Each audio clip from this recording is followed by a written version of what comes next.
Selamat sejahtera semua. Nama saya Dr. Lim Chin Yin dari IPG Kampus Ilmu Khas. Hari ini, saya akan membentangkan kajian tindakan saya, iaitu penggunaan PCMRI-2 dalam menganalisis artikel jurnal.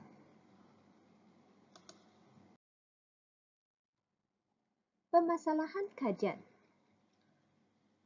Didapati bahawa ramai pelajar di IPG, terutamanya dalam kursus PKUK 3013E, menghadapi masalah dalam membaca artikel jurnal.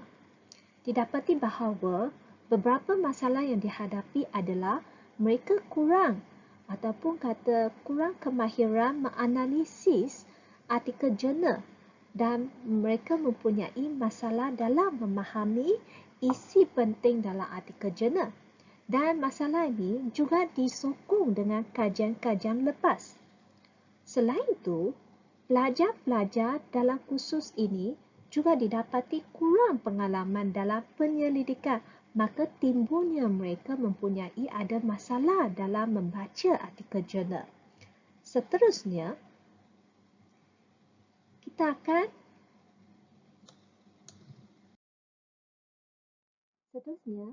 akan meninjau apakah sebenarnya PCMRI-2. PCMRI-2 ini merupakan satu jadual bimbingan bagi menganalisis artikel jurnal untuk kajian empirikal. Ia merupakan hasil adaptasi daripada saya berdasarkan metod Kwamri, Brosowski dan Parsiman 2017 untuk bersesuaian dengan tahap PISMP semester 1.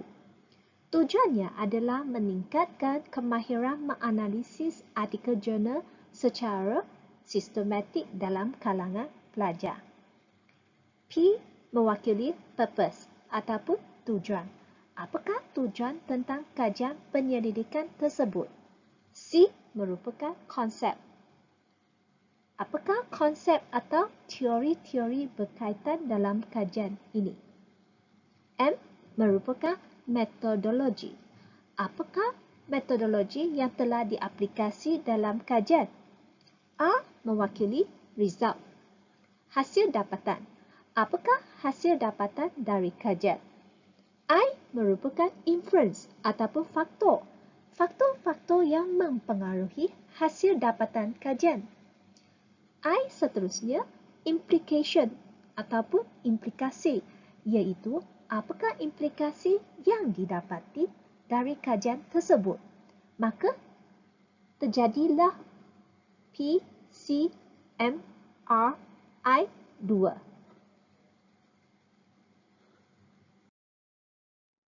Objektif dan persoalan kajian.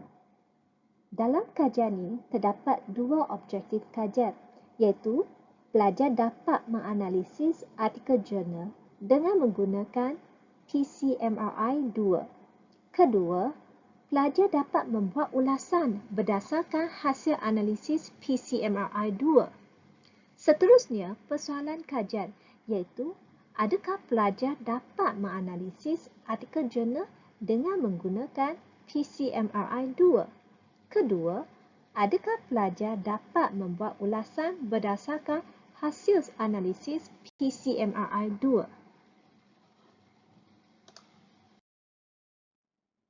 Seterusnya, metodologi kajian. Dalam kajian ini, saya telah menggunakan kajian tindakan sebagai metodologi. Dan dalam kumpulan sasarannya terdiri daripada 6 orang pelajar. 6 orang pelajar ini telah dipilih dari kursus PKUK 3013E, di mana mereka telah dipilih berdasarkan markah tugasan kerja khusus mereka, di mana mereka dapat markah kurang daripada 20, markah penuh adalah 30. Seterusnya, saya telah menjalankan analisis dokumen di mana saya menganalisiskan hasil tugasan kerja khusus mereka, iaitu penulisan esei yang perlu mereka menganalisis dan membuat ulasan berdasarkan artikel jurnal. Seterusnya adalah soal selidik secara terbuka. Selepas saya menjalankan pemilihan berdasarkan markah tugasan kerja khusus dan analisis dokumen, iaitu saya telah memastikan kumpulan sasaran ini dengan menggunakan soal selidik secara terbuka supaya mereka adalah kumpulan sasaran yang saya ingin difokuskan. Dalam pelaksanaan tindakan ini, saya telah menggunakan model kajian tindakan Kernis dan McTaggart 1988. Dan dalam model kajian tindakan ini terdapat 4 fasa iaitu mereflect, di mana saya telah menjalankan analisis dokumen, soal selidik serta berdasarkan markah tugasan pelajar. Lepas tu, saya telah merancangkan satu intervensi di mana saya telah merancangkan satu metod di mana saya menamakan dia sebagai PCMRI 2 supaya dijadikan satu panduan untuk pelajar menganalisis artikel jurnal. Fasa ketiga adalah bertindak di mana saya menjalankan intervensi PCMRI 2 ni dengan menggunakan Google Meet dan Google Classroom. Saya berjumpa dengan pelajar 1 minggu sekali dan tindakan ini telah dijalankan selama 2 minggu. Seterusnya adalah memerhati. Saya telah membuat pemerhatian di mana saya memerhati dan menyemak tugasan mereka dan didapati sebilangan kecil pelajar masih rendah dari segi markah tugasan. Dan maka gelung kedua, kajian tindakan ini telah dijalankan supaya memastikan kumpulan sasaran saya iaitu 6 orang pelajar telah menguasai menggunakan PCMRI 2 ini.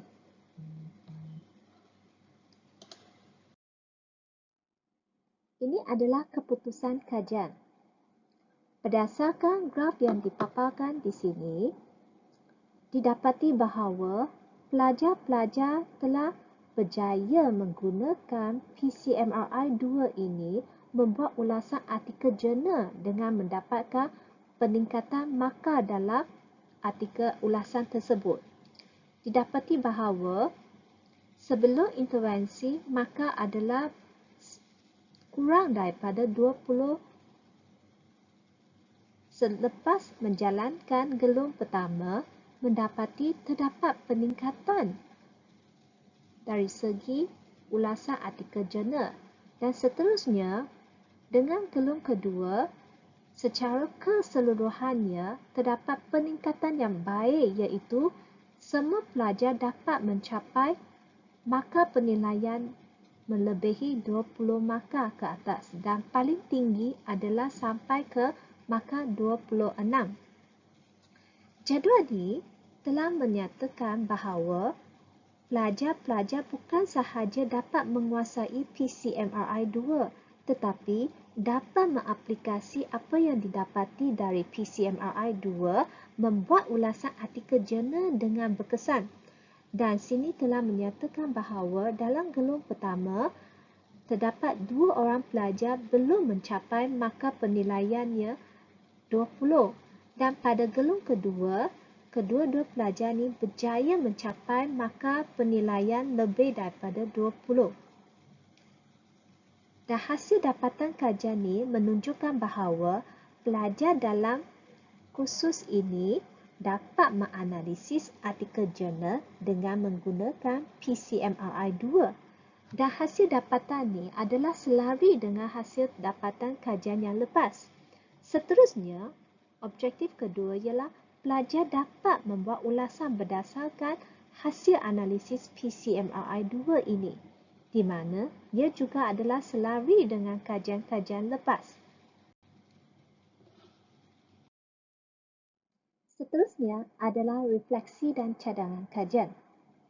Terdapat beberapa refleksi telah didapati, iaitu pertama, saya mendapati bahawa pelajar-pelajar dalam kumpulan sasaran telah meningkat kemahiran ulasan artikel jurnal. Seterusnya, mereka juga telah mempunyai keyakinan dalam memahami artikel jurnal, terutamanya dalam sesi soal jawab saya semasa di Google Meet. Dan seterusnya adalah PCMRI 2 ni boleh dijadikan satu panduan untuk menganalisis artikel jurnal untuk membantu pelajar-pelajar PISMP. Seterusnya adalah cadangan yang saya cadangkan bahawa penggunaan PCMRI 2 ni adalah sesuai untuk PPISMP dan PISMP semester 1 kerana mereka masih baru dalam PISMP dan mereka memerlukan bimbingan ataupun panduan untuk membantu mereka memahami dan meningkatkan kemahiran membuat ulasan artikel jurnal. Seterusnya adalah lanjutkan kajian dalam PCMRI 2. Disebabkan kajian ini hanya dijalankan secara kajian tindakan, maka masih lagi kekurangan kesahan dan kebolehpercayaan untuk jadual PCMRI 2. Seterusnya adalah pemantauan.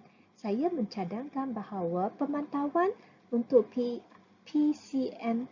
PCMRI 2 ni boleh dijalankan melalui temu ramah ataupun perbincangan semasa tugasan tutorial.